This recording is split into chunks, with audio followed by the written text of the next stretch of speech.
Hi hello నమస్తే అందరికీ welcome to Sunita's world. ఈరోజు మీకు వినిపించబోయే స్టోరీ ఫస్ట్ క్రష్. రచించిన వారు డాక్టర్ ఎస్విఎస్ కిషోర్ కుమార్ గారు. కథను ఎక్కడా స్కిప్ చేయకుండా చివరి వరకు వినండి. నచ్చితే లైక్ చేయండి, షేర్ చేయండి. ఫస్ట్ టైం మన ఛానల్ చూస్తున్నట్లయితే సబ్స్క్రైబ్ చేసుకోండి. ఇక కథలోకి వెళితే ఫస్ట్ క్రష్ మొదటి భాగం. హైదరాబాద్ సుందర్ నగరంలో అదో విశాలమైన గార్డెన్ హోటల్. దాని పేరు ఈట్ స్ట్రీట్. హుస్సేన్ సాగర్ తీరం ఆనుకుని నెక్లెస్ రోడ్లో ఉంటుంది. ఎంతో అందంగా నెక్లెస్ తీరం వెంబడి అలా పరుచుకుని ఉంటుంది. పొరపాటున సాగర్ జలాల్లోకి పడిపోకుండా ఆ హోటల్ అంచుల్లో రైలింగ్స్ ఎత్తుగా ఉంటాయి. అటువైపు హుస్సేన్ సాగర్ నీళ్లు, ఇటువైపు అందంగా టేబుల్ కుర్చీలు వేసి మంచి వ్యూతో నయనానందకరంగానూ ఆహ్లాదకరంగానూ ఉంటుంది. సాగర్ మధ్యలో ఉన్న బుద్ధ విగ్రహాన్ని తనివి తీరా చూస్తూ ఎంచక్కా కబుర్లతో ఫుడింగ్ ఎంజాయ్ చేయొచ్చు. కొద్ది దూరంలో ప్రభుత్వం వారు ఏర్పాటు చేసిన మువ్వన్నెల జాతీయ జెండా రెపరెపలాడుతూ చూపరులను కనువిందు చేస్తుంటుంది. మనసంతా దేశభక్తి భావంతో నిండిపోతుంది. ఆ ఈట్ స్ట్రీట్ హోటల్లో రకరకాల తినుబండారాల ఫుడ్ స్టాల్స్, చిన్నపిల్లలకు గేమ్స్, ఓ పెద్ద స్క్రీన్ పెట్టి అందులో క్రికెట్ లైవ్. అది ఒక వినోదాల ప్రపంచంగా అన్ని వర్గాల ప్రజల్ని ఆకర్షిస్తూ ఉంటుంది. సగటు హైదరాబాదీయులు ప్రొద్దుట్నుంచి రాత్రి 11 వరకు సేద తీరేందుకు తరచూ అక్కడికి వెళ్తుంటారు. శని ఆదివారాల్లో కిక్కిరిసి ఉంటుంది ఆ ప్రాంతమంతా. సాయంత్రాలైతే మరీను. పిల్లలు పెద్దలు ఓ ఆట విడుపుగా హుషారుగా తిరుగుతుంటారు. నవంబర్ మాసం కావడంతో ఆ రోజు సాయంత్రం బాగా చల్లగాలులు వీస్తున్నాయి.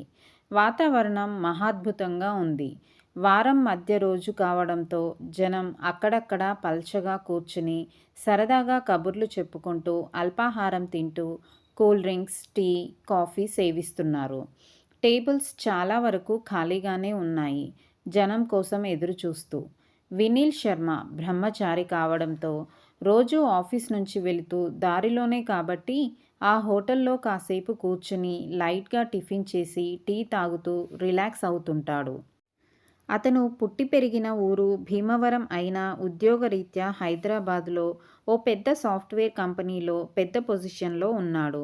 అమెరికాలో ఉన్నత చదువులు చదివి అక్కడ కొంతకాలం ఉద్యోగం చేసి 6 నెలల క్రితం అదే కంపెనీ బ్రాంచ్ అయిన హైదరాబాద్కి డెప్యుటేషన్ కింద వచ్చాడు.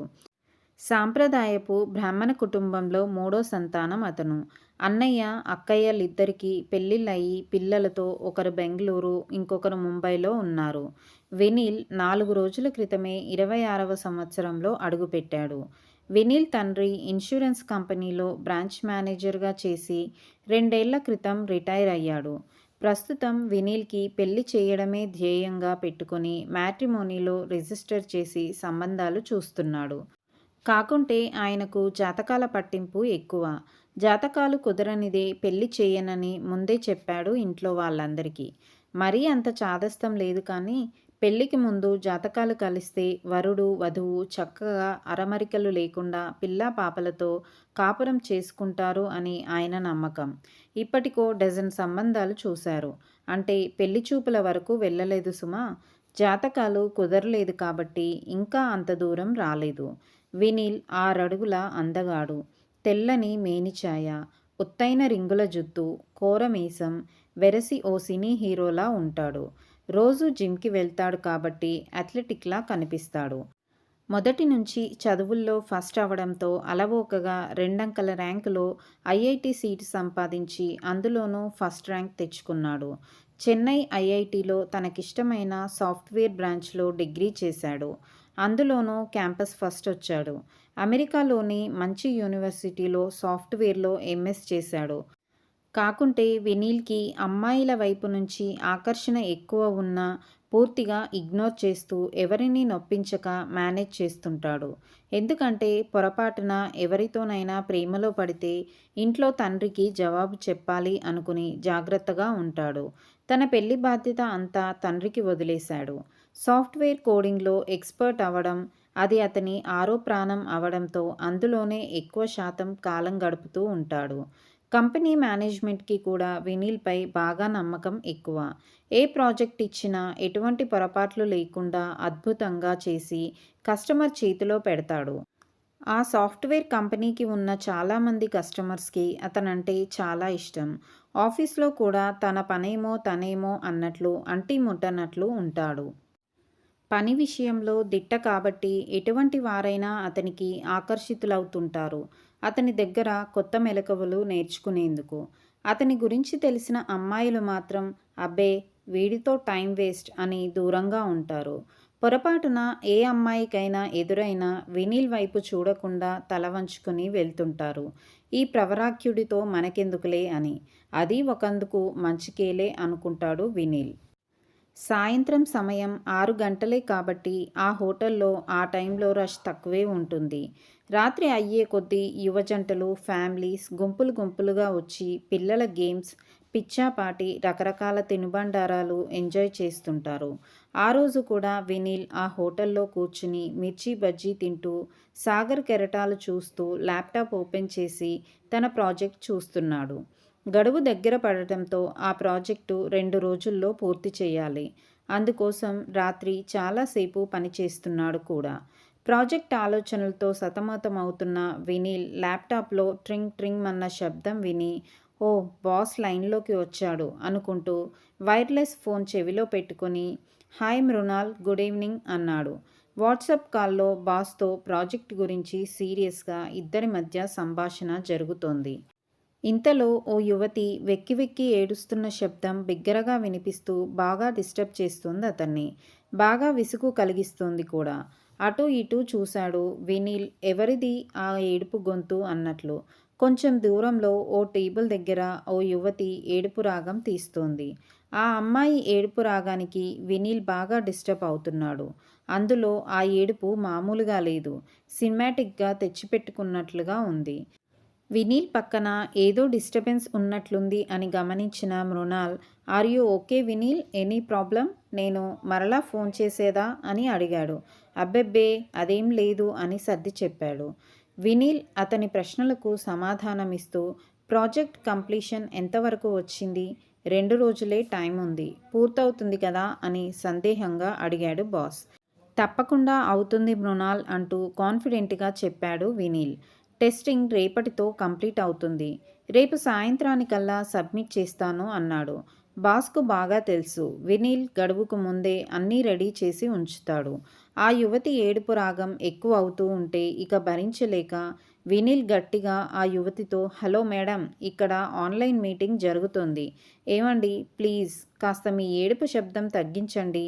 ఇక్కడ నేను వేరే వారితో మాట్లాడుతున్నాను. బాగా డిస్టర్బెన్స్గా ఉంది. ప్లీజ్ ఇది చాలా ఇంపార్టెంట్ మీటింగ్ అన్నాడు పెద్ద గొంతుతో కొంచెం విసుగ్గా. దానితో ఇంకా రెచ్చిపోయిన ఆమె ఇంకొంచెం బిగ్గరగా ఏడుపు కంటిన్యూ చేసింది. ఈలోగా వినీల్ తన బాస్తో మాట్లాడడం పూర్తి చేశాడు. ఆ అమ్మాయి ఏడుపు సొద ఇక ఆపాలని కుర్చీలోంచి లేచాడు. ఆవిడ దగ్గరికి వెళ్ళి వినీల్ ఆ యువతితో మేడం ఇక మీరు మీ ఏడుపు కంటిన్యూ చేసుకోండి. పెద్దగా ఏడ్చినా పర్వాలేదు. ఎందుకంటే నా మీటింగ్ అయిపోయింది అని అన్నాడు పలకరింపు నవ్వుతో. మీ మీటింగ్ అయిపోయిందని మీకోసం నేను ఏడుపు కంటిన్యూ చేయాలా? ఎంత స్వార్థం మీకు? నా ఏడుపుకు కారణం దాని వెనకున్న నా బాధ మీరేం పట్టించుకోరా అంటూ టేబుల్ పైనున్న టిష్యూ పేపర్తో ముక్కు చీదుతూ తాను ఇంకా ఏడుపు ఆపకుండా అలా వెక్కిళ్ళు పెడుతోంది. చుట్టుపక్కల టేబుల్స్ దృష్టి వీరిద్దరిపైన పడింది. వినీల్కి కంగారు మొదలయ్యింది అందరూ తన వైపే చూస్తూ ఉండడంతో. అప్పటికే అందమైన ఆ అమ్మాయిని చూస్తూ కుర్రకారు చాలామంది ఆమెకు దగ్గరగా ఉన్న టేబుల్స్లో కూర్చుని తదేకంగా ఆమె అందాన్ని జుర్రేస్తున్నారు. ఇక అందరి దృష్టి ఆమెతో పాటు వినీల్పై కూడా పడింది. అమ్మో ఇదేంది అనవసరంగా ఇలా ఇరుక్కుపోయాను ఈ అమ్మాయి దగ్గరకొచ్చి ఇవాళ లేచి ఎవరి మొహం చూశానో అనుకుంటూ మదన పడుతున్నాడు వినీల్. ఇంక లాభం లేదు అనుకుంటూ ఈ ఏడుపు మేళం తప్పేట్లు లేదు అనుకుని ఇప్పుడు చెప్పండి ఎందుకు మీ ఏడుపు నేనేమైనా ఓదార్చగలనా అన్నాడు. ఆమె అందం ఓ బాపు బొమ్మలానో అజంతా శిల్పంలానో ఉంది. ఆమెను చూస్తుంటే రెప్ప వాల్చబుద్దవ్వట్లేదు. అలానే చూస్తుండిపోవాలనిపిస్తుంది వినీల్కి. మొదటిసారి అంత అందాన్ని అంత దగ్గరగా చూడటం వినీల్కి కొత్తగా ఉంది. గుండెలో సన్నని ప్రేమ గుబులు కూడా మొదలయ్యింది. ఆమె కోల మొహం, తెల్లని మేనిఛాయ, కొటేరేసిన సంపెంగ లాంటి ముక్కు, నల్లని త్రాచులాంటి ఒత్తైన పొడవాటి వాలుజడ, అందంగా తీసిన నడుమ పాపిట, తీరైన విల్లు లాంటి కనుబొమ్మలు, ఎడమ చెంపపై పెసరగింజంత నల్లని దిష్టి చుక్కలాంటి పుట్టుమచ్చ. అబ్బా! అంత సొగసును మునుపెన్నడూ చూడలేదన్నట్లు అలానే చూస్తుండిపోయాడు ఆమె వైపు. ఆ చీరకట్టులో ఆమె ఎల్లోరా శిల్పంలా మిరుమిట్లు గొలుపుతోంది. ఎక్కడా కృత్రిమ వేషధారణ మచ్చుకైనా లేదు. ఎంతో సామాన్యంగా తన సహజ సౌందర్యంతో అందానికే అందంలా ఉంది.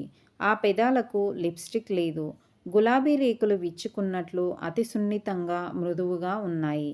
మొదటిసారి అంత అందం కళ్ళెదుట కనిపించేసరికి వినీల్కి ఓవైపు ఆశ్చర్యంగానూ మరోవైపు ఆనందంగానూ ఉంది.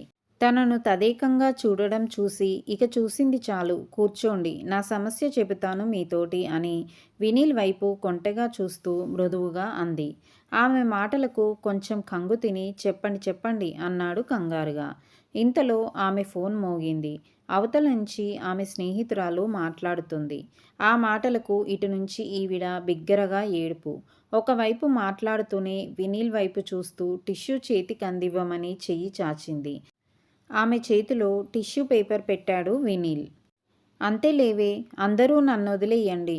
మా వాళ్ళు నన్ను ఎవరికో ఒకరికి కట్టబెడతారు. అప్పుడు నేను జీవితాంతం ఏడవాల్సిందేగా. మీరందరూ నా ఏడుపు చూస్తూ ఎంజాయ్ చేయొచ్చు ఎంచక్కా. ఇక నాకు ఏ మార్గం లేదు, ఆత్మహత్య ఒక్కటే శరణ్యం అని గట్టిగా ఫోన్లో మాట్లాడుతూ మళ్ళీ ముక్కు తుడుచుకుంటోంది. అలా తుడిచి తుడిచి తెల్లని ఆ సంపెంగ లాంటి ముక్కు ఎర్రగా మారి మరీ ముద్దొస్తోంది. టేబుల్ పైనున్న ఆమె ఐడెంటిటీ కార్డు చూశాడు. ఆమె పేరు విజిత. అపోలో హాస్పిటల్లో డాక్టర్ అని ఉంది. ఓ, ఈవిడ గారు డాక్టర్ అన్నమాట అనుకున్నాడు మనసులో వినీల్. మీరు డాక్టర్ అయ్యుండి ఆత్మహత్య అంటారేంటండి అన్నాడు విజిత వైపు భయంగా కంగారుగా చూస్తూ. మీరు నా ప్లేస్లో ఉంటే తెలుస్తుందిలేండి నా బాధేమిటో. నాకిష్టం లేకుండా నా పెళ్లి చేస్తే ఎలా?